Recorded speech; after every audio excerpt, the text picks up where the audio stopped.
It's 2020, July has just ended, and India right now ranks 3 globally in terms of the highest number of COVID infections. But few days back, Modi ji claimed that we are doing much better than most other countries. And in this first analysis, I want to dig deep into it and see how valid is that claim.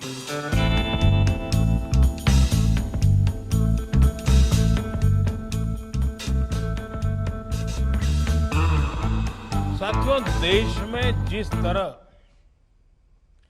सही समय पर सही फैसले लिए गए, आज उसी का परिणाम है कि भारत अन्य देशों के मुकाबले काफी संभली हुई स्थिति में है।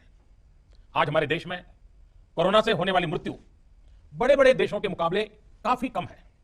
वहीं हमारे यहां रिकवरी रेट अन्य देशों के मुकाबले बहुत ज्यादा है और दिनों दिन सुधार भी हो रहा है। So this was on 27 July. On 26 July, a day before, in his Mann Ki Baat, he kind of said something very similar. आज हमारे देश में रिकवरी रेट अन्य देशों के मुकाबले बेहतर है। साथ ही हमारे देश में कोरोना से मृत्यु दर भी दुनिया के ज्यादातर देशों से काफी कम है। निश्चित रूप से एक भी व्यक्ति को खोना दुखद है, लेकिन भारत अपने लाखों देशवासियों का जीवन बचाने में सफल भी रहा है। And then he goes, in the Mann Ki Baat, he goes ahead and says that we should still be very serious about it. We should keep on using masks, keep on doing social distancing because... corona का खतरा टला नहीं है। Also, I want to clarify one thing here. Just think about it. Once you are detected COVID positive and you don't die, by default you recover. So all of these things that Modi is saying is actually just one point. So of course he's over marketing here and he does it all the time, and so do many politicians. So if the death percentage of all the cases is less, that means that the recovery rate will be high. They are like absolutely linked, and that means that many lives would be saved. They are all absolutely linked together. There was a very aggressive reaction by a lot of Modi haters slash bashers slash the far left folks, claiming that how can Modi go ahead and say that we are doing much better than other countries when India right now is ranked 3 globally in terms of total infections, right? Which is true, right? India is just below United States and Brazil, and even if you look at not the total positive cases but the total death toll, India still is in top 10. It's at number 6. But here's the thing, neither Modi is wrong nor those in the anti-Modi camp. Both of them are right. So the bigger question here is, what is the right way to look at how a country is managing the whole COVID situation? Now Modi assumes and presumes that death and recovery is what one should be looking at, while those in the anti-Modi camp who just don't want to believe that India is doing any better want to talk about absolute number of positive cases, and if not that, then absolute number of total death. Now if you know me and have seen some of my content and have followed me on Instagram for a while, you would know that in general my views in life align typically with the anti-Modi camp. Mostly I'm able to find flaws, but in this particular case I think I'm going to go ahead and side with Modi, and let me explain. There's no point in looking at total number of cases if most of those cases are not dying. So having said that, let's just try to focus on these death figures, because again, if you start looking at the absolute number of deaths, even there we are at number 6. So is it really good, right? A very nice place to get the death chart for all the countries is Financial Times. You can find the link to this specific chart that I'm opening, and it's a dynamic chart. You can change parameters and see different results. I'm linking it in the description and the comment. So let me open that right now. Alright, so we are looking at total deaths, how they have risen from the point that each of these countries, all the gray lines here are the countries, how they have risen over time. We see US, which is the worst performer, and there's a gray line above US, which is the European Union, but let's just look at the countries and not European Union right now. So there are 6 gray lines between US and India. Out of the 6, for 2 of them, the total death toll continues to grow rapidly, and they are Brazil and Mexico. For the other 4 gray lines, you can see that the lines have tapered, which means that the growth has tapered, slowed down. And in fact, 2 of these lines have been overtaken by India. So the lines which are overtaken are France and Spain. So India now has more deaths than France and Spain. And the other countries which are yet above India in terms of total toll, but their growth rate has tapered, are UK and Italy. And now there are a bunch of other countries below India where growth has been much slower and total deaths on an average seem to be hovering around 10,000 to 20,000 mark compared to 30,000 plus that India is at today. Now, let me dissect the relative performance by viewing this growth in three different legs. Leg 1 would be from when any country saw their first 100 plus death till India sees its first 1000 plus death. Leg 2 would be from when any country sees their first 1000 plus death all the way till India sees its first 10,000 plus death. And likewise, leg 3 would be when any country sees their first 10,000 plus death if they have till the present. If the noise went up a little bit right now, it's because it's raining outside, so sorry about that. I don't want to compare all the countries, so first of all, let's take off US. US is really off the charts. Keeping US in the same chart makes it difficult to look at other countries. We already know US is doing pretty bad by a big margin, so let's take US off. So I'll pick Spain, UK, France, Italy, Brazil and Mexico to begin with. And to this list, let me add a few more countries from the lower growth rate cluster, which if you observe carefully, can be viewed in two categories, right? One, here we have Peru, Russia and Iran, and then the bunch of grey lines further below Iran. Let's call it cluster 2.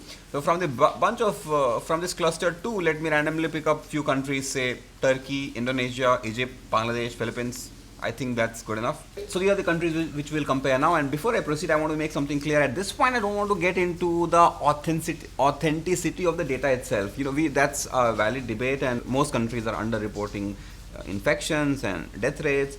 But because there is no real info or clarity on at what scale this cheating of data is happening, so let's assume that all countries are doing something or the other, and when we do a relative comparison, that concern sort of gets evened out. Let's just assume that and go ahead. Let's do the leg-wise comparison. Let's look at the leg 1 for all the countries that we have chosen. There are 4 countries which behave extremely differently from their first 100 plus death till India reached its 1000. Like, these countries basically are Spain, UK, France and Italy. Let me just call them SUFI, SUFI. That to 24 days it took for India to reach from 100 to 1000. The Sufi countries, are around 8,000 to 12,000, pretty bad. So India clearly did better than the Sufi countries. One of the reasons that is given is that India has a much younger population, which is true. India has only 14% people who are 55 years or older, while Spain, UK, France, Italy, in all those countries, that number is almost double in terms of percentage. So yeah, lesser number of old people in India seems to have played a role. But what if we redraw this chart after we take off these Spain, UK, France and Italy, Sufi? Let's look at that. So now if you look at this chart, it's clear that India is neither brilliant nor worse. It is somewhere in the middle. So in the number of days that it took for India's death toll to rise from 100 plus to 1k plus, countries like Brazil, Iran, Turkey, Mexico, Russia, all of them reached relatively higher death toll figures, all the way up to even 2500. And then there are other countries that did better than India. So now, would we say that the countries which did worse than India, all of them have way older people? The answer is no. We see that most of them are around the same ballpark figure that of India. So Egypt is at around 10% people who are older than 55, and Brazil is at around 16-17% which are older than 55. So it's pretty much the same vicinity. Russia stands out. So yes, maybe Russia is worse off because it has older people, but what about the rest? So now the old age logic doesn't apply in this particular comparison, right? So we can see that India has clearly done better than Mexico, Turkey and Iran. Compared to India, Iran has an even younger demographic, and yet in the time that India reached from 100 to 1000, Iran was at 2500 total deaths. All I'm saying is India seems to be pretty average whenever you compare with whichever countries. Let's move to leg 2. So again, as you see, India is basically somewhere in the middle. So in the time that total death toll in India traveled from 1000 plus till 10,000 plus, the Sufi countries are all the way 25,000 to 35,000 deaths even. But not only them, look at Brazil, look at Mexico. They too reached far higher death tolls than India. Brazil did as bad as Italy, and even Mexico is at 15,000 total death. Of course, there are a lot of countries doing better than India, like Turkey, Egypt, Bangladesh, Indonesia. So yet again, India is just an average performer. By the way, if you are with me till now, I and you would want to be in touch with me. Of course, you can subscribe to the channel and go to bell icon and press the notify always option. But YouTube's algorithm keeps changing, so the best way is if you could just drop me your email ID. In the description and the comment, there's a link where you can subscribe to my newsletter. So what I do is every Sunday I send an email to everyone who is subscribed so that I can be in touch with you even when the YouTube algorithm kind of messes up with my content and doesn't always notify you when I put up a new video. So what about leg 3? What if we look at all the countries which have crossed 10,000 deaths and see from that point onwards, even here amongst all these countries, right, India still looks like just an average performer. Not the best, not the worst. So India is currently at somewhere around 35,000 people dead. So in the time that it took to reach there from 10,000, Brazil, UK and Mexico did even worse. And some of the other countries which kind of did sort of better than India were not off by a drastic margin. We're talking about, Italy, France and Spain. But then Peru, Russia, Iran, they did better. And one possible reason could be that their journey started much late. The treatment available for COVID has every month become better. We now know what drugs work and what don't. So when a country starts seeing the surge, let's say in April versus a country starts seeing it in March versus country seeing it in May, the country that sees in May is more capable to handle deaths because the information on how to deal with patients is better. Now, how would it look like if we compare India with the best performers, Japan, South Korea, China? Let's first start with leg 1, from the first 100 plus deaths to the time India sees 1,000 deaths. Even this doesn't look too bad, right? I mean, look at India is doing much better than China. And of course, we have Japan and South Korea, which are advanced, and India definitely didn't do as good as them. By the way, 40% of people in Japan are over 55 years of age. So that whole logic that you see more deaths because you have older population again gets defied when you look at Japan. And what about if we look at India, Japan, South Korea, China for leg 2, like from the first 1,000 deaths for each of these countries to the first 10,000. The funny thing is Japan and South Korea, 1,000 people have simply not died in those countries. So the only thing left for us to compare is India and China. And that also looks very weird because their growth from the first 1,000 till 3,000, they were on a similar path, and something happened in China beyond 3,000 when the total number of deaths just stopped growing, and it has just not crossed even 5,000 since then. So it is more of an exception. And would Modi have done something which would have made India resemble China? Most likely not. And we don't even know how China is pulling this off. And this, I'll go back to the whole, that initial thought about data manipulation and data being incorrect. We really don't know. For some of these countries, it's obvious, like for example, for Russia, for China and some of these countries, the data might be even worse than we know that it is fudged to an extent for India. So for those countries, it could be even more fudged, and it's really difficult to tell. With that in mind, India just is an average performer. And when you are average, you can always claim that you are better than a lot of people. You could argue that, if you only pick up the best performers, India will look like it's doing worst. And if you pick up only the worst performers, then India will look like it's doing much better.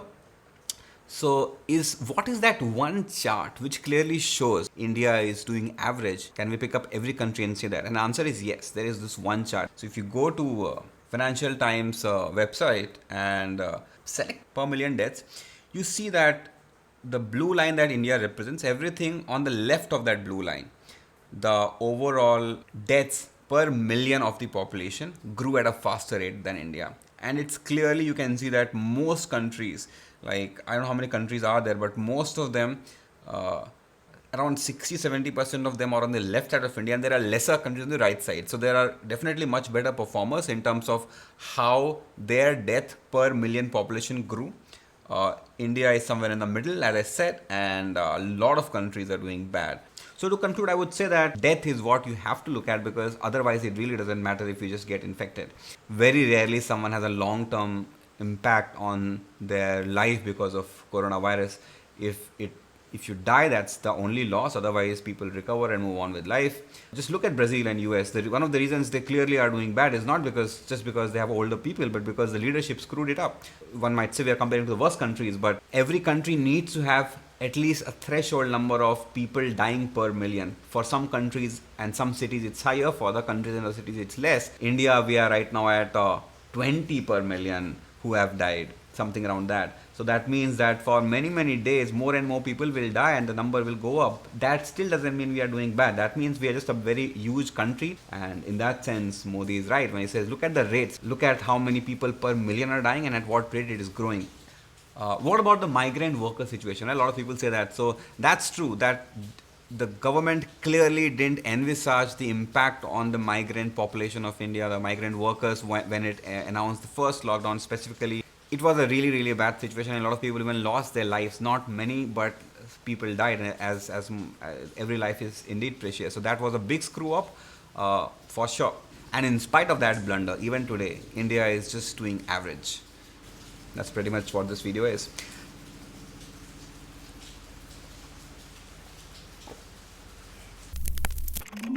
Hi, this is Amrit, your creative, funny, insightful storyteller.